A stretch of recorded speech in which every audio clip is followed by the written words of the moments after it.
First of all, let me thank you for being here, members of the media. And second, let me thank you for waiting. I appreciate that as well. I was going to turn off my phone, but I forgot it in the rush over here. So I'll just go ahead and get started if y'all are ready. Everybody ready? Good morning. First of all, I want to just mention to y'all that this situation has gotten to this point after a report about 8 weeks ago now, saying that the Red Cross had collected about $500 million for Haitian relief and said that housing was its focus, that housing was its priority issue in raising this money and resolving the crisis, trying to solve the crisis problem in Haiti. It was reported that they raised $500 million and only built 6 permanent homes. That is the backdrop to this sad situation, this fiasco. What has developed since then is that there have been continued requests by the media and by Congress for information. I don't believe the media has got much information. Senator Charles Grassley has requested and received information from the Red Cross. Unfortunately, Red Cross has contracts with other organizations that they distributed money to not to divulge that information. So Congress has it. Red Cross has asked Senator Grassley not to release that information. So the public is still in the dark as far as how the Red Cross has spent that money. $400 million, as of 2 months ago, 400 of the $500 million had been spent, and we have not gotten a good accounting of it. The Red Cross says, trust us, we have done right by our donors. And I just want to say the focus has to be on 2 groups of people. Obviously, the Haitian people who have undergone over the last 10 years just tremendous natural disasters. But this disaster that we're talking about is a man-made disaster created by the Red Cross. So the second group of people that I'm concerned about are my constituents who gave freely and gave large amounts of money to the Red Cross, believing that it was going to be used for the reason that the Red Cross said. My constituents in the 39th District and people all over the state of Georgia and all over the country gave out of the goodwill that Americans do. Americans are compassionate people who believe that giving in times of crisis, whether it's Katrina or Haiti, is an important way to extend a helping hand to our brothers and sisters. What I am asking for this morning is those constituents of the 39th District and Georgians and Americans all over this country is don't give a red cent to the Red Cross. The Red Cross has displayed a stunning lack of ability to do what it says it's going to do, but also it has exhibited an arrogance of a sort rarely seen among nonprofit organizations. The Red Cross has said, we don't have to be open, we don't have to be transparent, we're a government unto ourselves. That's not acceptable. I am hoping that Senator Grassley will continue his efforts to get the information that is necessary for the public to understand just what went on. I'm going to monitor that, but I'm also going to ask Congressman John Lewis. By the end of today, I will have a letter sent to Congressman John Lewis to join with Senator Grassley in his efforts to find answers to these questions. This is not the first time the Red Cross has failed in their efforts. There were similar reports of incompetence with Katrina 10 years ago.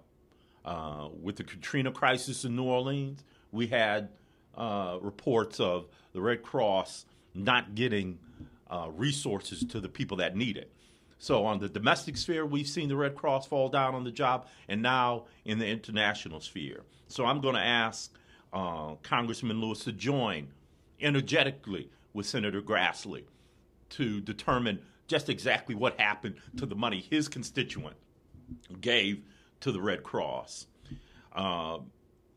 Finally, after asking citizens not to give to the Red Cross, don't give a red cent to the Red Cross, we're going to ask, let me see there are organizations doing a better job than the Red Cross. We have the JP Haitian Relief Organization, associated with Sean Penn, doing, from what we can gather, doing a better job of getting resources to people. And that's what it's all about. This is not about creating an empire. By the way, Red Cross's $100 million deficit that it had at the time of the Haitian crisis when it began, that debt is gone. And one of the things we need more information on is, was that money used? Obviously, it was an opportunity for the Red Cross to use those resources to resolve its debt. And that's a question we need to ask. But we're asking people to give money where the money is going to do the best good. And so we're asking the public to give money to the JP Haitian Relief Organization associated with Sean Penn, www.jphro.org, as one example of an organization that they can give to and and we'll see a better chance of it getting to the people in need. And finally, if this was government or private industry, heads would roll. And it is shocking at the least that no one has been held accountable. Gail McGovern, the CEO of the Red Cross, needs to consider whether or not her remaining in that position is the best thing for the Red Cross and the best thing for the people that the Red Cross seeks to help. It is my understanding, well, not my understanding, I was told by legal counsel Mr. Meltzer, and I don't have his first name, we'll get that for you, but I was told in a conference call with legal counsel Meltzer on the phone that he was the architect of this fiasco, that he was the one that, in his position as legal counsel, it's interesting, in his position as legal counsel, he was the architect of this fiasco. I asked Mr. Meltzer at that time, 8 weeks ago, some of you were reported on this, I asked Mr. Meltzer whether it was in the best interest of the Red Cross for him to remain in his position. If the buck stops with him, because he's the author of this fiasco, shouldn't he consider leaving the Red Cross? I would call on CEO McGovern, legal counsel Meltzer, to continue to consider. I think one of them needs to go, if not both of them. We do not know their full involvement in this fiasco, except that they are at the top, and the buck ought to stop with them. One of them or both of them needs to go. So that is as much as I would like to say this morning. I am available for questions from the media. Senator Fort, why Yes. is it that you feel the need as a state senator in Georgia to take on the American Red Cross? Well, I don't know what's going on in other areas. I felt compelled because I have constituents, and I'd like to know from the Red Cross and their breakdown on where they receive their money from.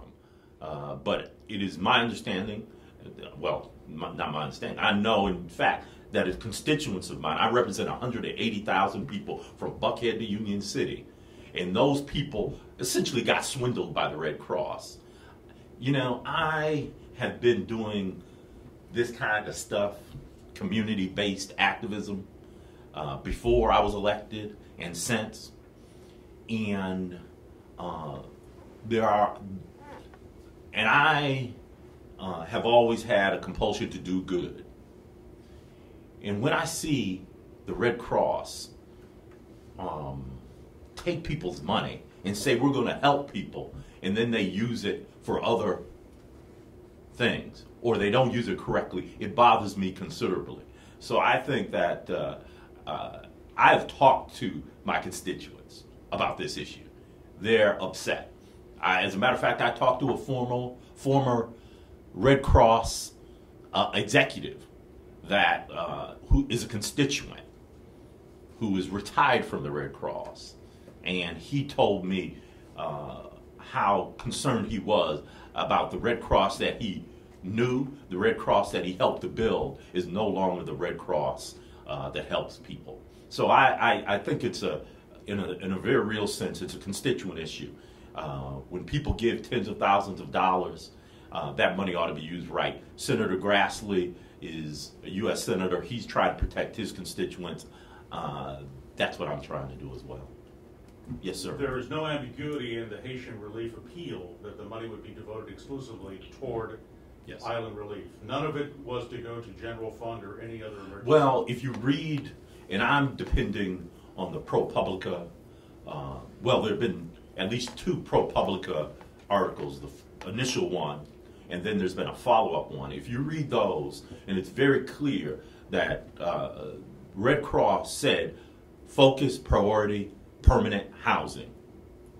And they have not disputed any numbers that any report has given of only 6 houses and $500 million.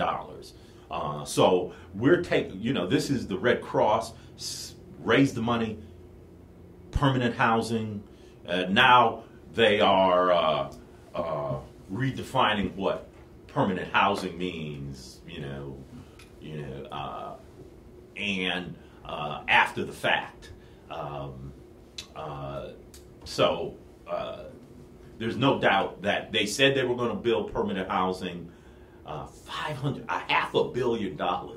It's just remarkable, but what's even more remarkable, as I said, is that since the initial reports, they have hunkered down, kind of what you call that, a siege mentality. They've attacked the media. They've attacked people like myself who have demanded accountability, as opposed to putting it all out there and letting the public, letting the media, letting people make their own decisions and reforming the Red Cross.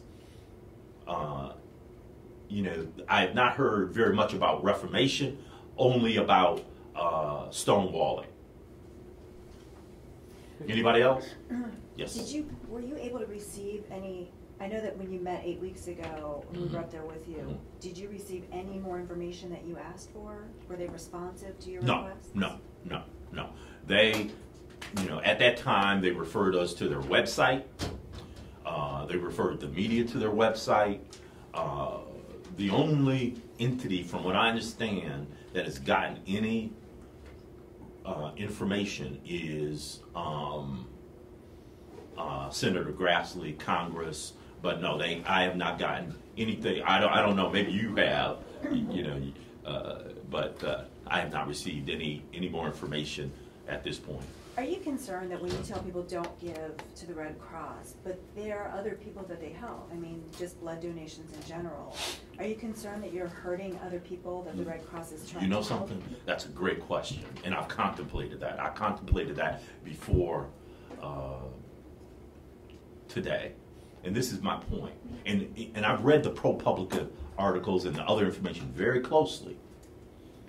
And we're talking about housing as a focus today. But in that article, in that information, ProPublica has concerns about how other money has been used. Some of the, how can I call it? Some of the things that Red Cross has said that they have done. For example, there were reports that they helped X amount of people in a particular area. I think it's some health stuff and the numbers they gave are greater than the population of that location total. So the point I'm making is I have skepticism, as others do, about not just housing, but how many people they've helped in other situations. If you can't believe what they say to you about housing, $500 million, 6 houses, how can you believe what they have to say about their efforts, their health efforts, cholera, working for cholera, et cetera? So the point I'm trying to make is there are other organizations doing the same work.